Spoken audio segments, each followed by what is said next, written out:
Hi, in this video, I want to tell you how being lazy has helped me to become a better financial modeler.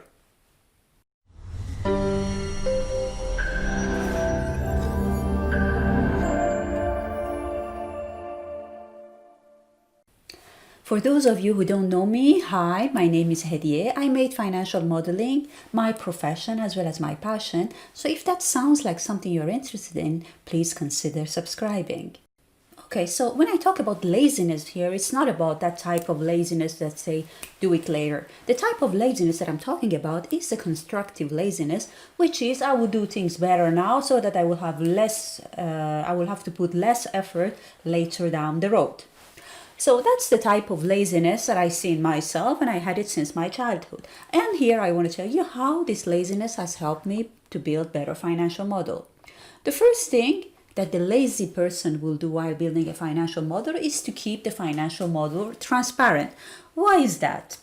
So as you know, once you have built your financial model, once you have a well-structured financial model, meaning that you don't have to deal with the model mechanics anymore, then that's when the real discussion happens on the financial model, meaning that the inputs that goes into the model. So once you send your model to someone, you will have different rounds of question and answer on the inputs so that everybody, all the parties involved will kind of set up a base case. Sponsor will have a base case for themselves and lenders will have another base case. If there are governments involved or some other parties are involved, everybody will have a different point of view and everybody will look at the world from their point of view. So the financial model will contain all these inputs, right? So when you are negotiating with people, people will question all these inputs. So you will have a different discussions. Why did you put this EPC cost? Why did you use this duration for your construction? So imagine if you're sitting in a meeting and you're discussing, you're discussing the inputs, you're going through the input sheet.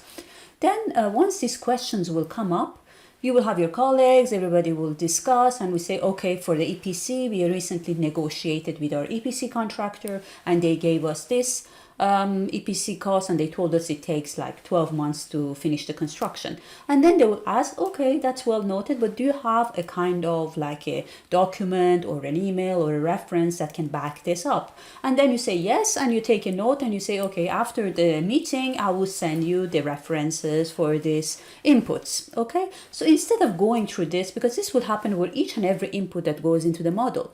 So instead of doing this, what I do is that I insert a sheet, a separate sheet within my financial model, which I call it references. And for each and every input that goes into the model, I will put the reference, where I got it from. If it is my own assumption, if I got it from based on previous projects, I will put it there. However, I will put where I got this input from. So this way, when I send the financial model to different parties, they will basically have those references. And when you're in a meeting, if they have additional questions, they can bring it up. So as you can see, this will be a better and more productive way of having a discussion on the financial model inputs. All right.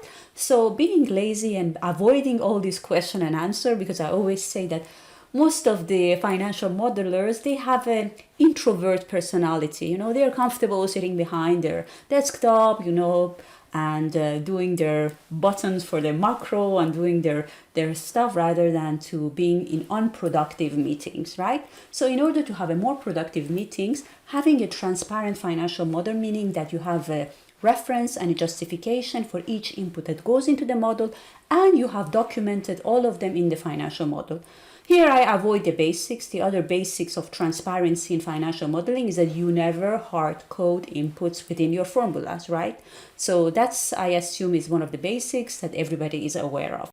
Okay, so the next one is to build flexibility in my financial models, because you know that things will change. Today you have a base case, you have a certain set of assumptions, but tomorrow and the next day things will change, right? So nothing is fixed. We have seen it recently with the COVID, the duration of the whatever you have assumed for your financial close, for all your projections, you need to go and revise them because of something very unexpected happened, all right? So there are things that we know that we need to provide kind of flexibility in the model, right? That's why one of the rules that you need to apply when building a financial model is to separate your inputs from your calculations and from the results. So you have a dedicated sheet, or if you're building a one-pager sheet, you have a dedicated section that you will include all your inputs in it, right? Okay, so that's about flexibility. And another way of building flexibility is to present your inputs in form of scenarios. I discussed that previously in another video and a blog post under One Model Approach. I will put the link down below. You can go and check it out.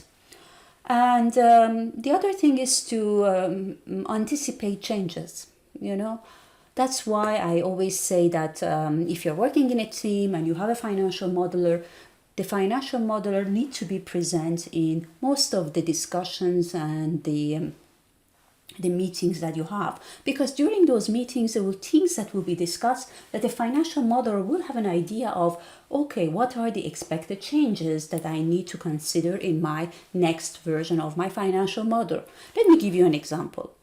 For example, let's say that you are discussing a tariff with the government, and they would come up and they say, oh, by the way, we are thinking that we are in discussion with the World Bank, and they might give us a 1 million grant to finance a transmission line, let's say.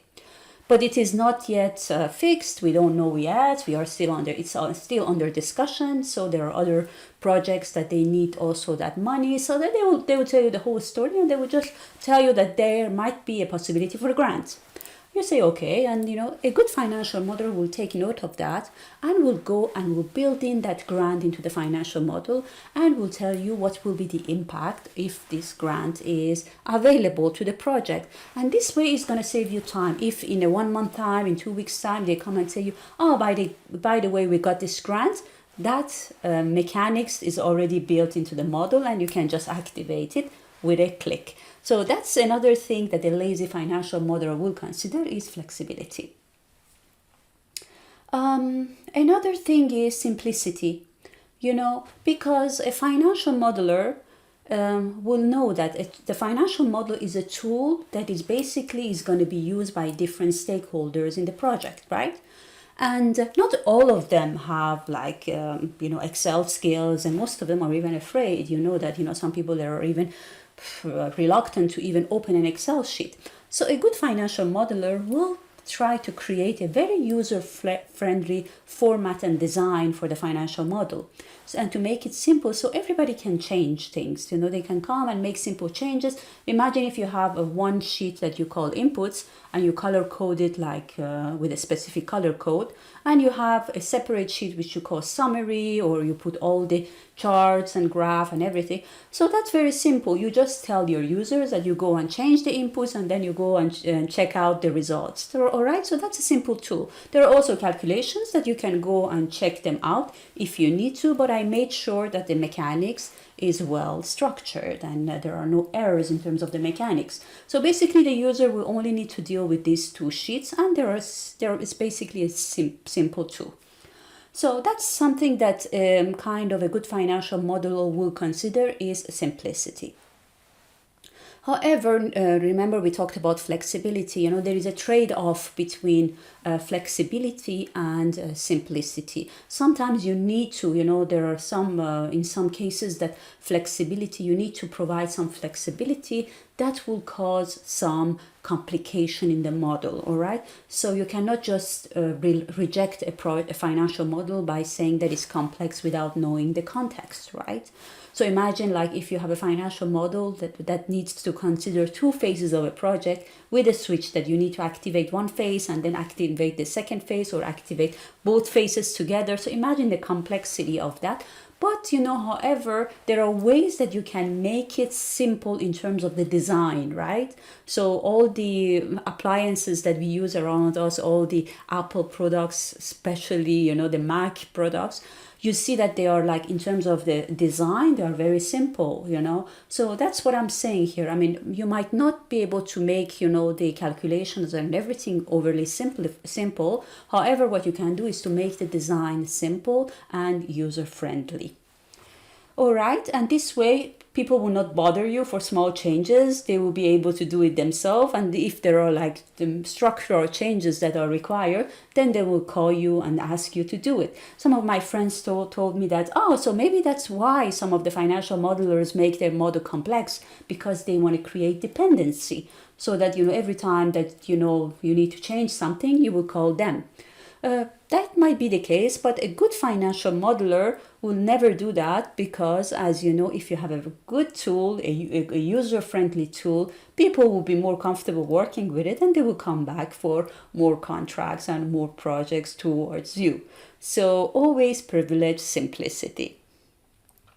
The other thing that a lazy financial modeler would do is to automate repetitive tasks. It's kind of boring too. There are some things that you need to do once or twice in a model.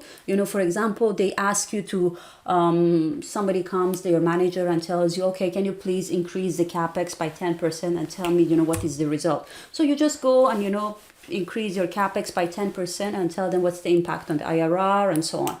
However, if that's something that you need to do every month, every 2 weeks, or every time they will ask you to change stuff, then that's just something that is kind of like, it becomes boring and repetitive for you to make those changes. So for this kind of cases, you can come up with automations, or what we call macros. For example, as I said, in the case of sensitivities, in order to avoid doing these manual changes, it is time consuming and it is just not productive and it is boring. So you can just use a simple copy and paste macro with a loop to kind of come up with the whole table for your sensitivities. I have a template that I'm going to put the link down below. You can download and check it out and easily insert it within your own financial models. All right, the last point that I want to tell you is to avoid working with heavy and slow spreadsheets. So, it's just happened to me like last week that somebody came and, discussed a spreadsheet with me. That spreadsheet was just like, it was taking a hell lot of time to run, to do stuff. There were like data tables. So it was just such a heavy, unnecessary heavy and slow model, financial model. So, I kind of admire the patience of the person, because he was working with the model for like a couple of months. And but however, it might not have to do with laziness, but it might have to do mostly with patience. I don't have a patience to kind of wait for 5 or 4 minutes for a macro to run. So, or like for the data table to take time to run, or if I change one input, I need to wait a couple of minutes to see the result. So these are the things that I don't like, and it's not, I think we can avoid by respecting all the rules that I mentioned, being simple, structured financial model. You can avoid having all this kind of unnecessary heavy and slow spreadsheets. All right, so this was like a couple of things to remind you that how to build better spreadsheets and better financial models. I recently launched an online course which is dealing with the same topics that we just discussed here, mainly dealing with spreadsheet design, how to build better models in terms of the design and the mechanics and the structure of the financial model. You can go and check it out, and you can just click on it and you will see I will tell you about the content of the course and a little bit about what you can learn in this course. You can check it out, and if you're interested, I will be happy to have you in this course. And if you have any question, let me know. All right, so I will see you hopefully in the next video. Thank you so much. Bye.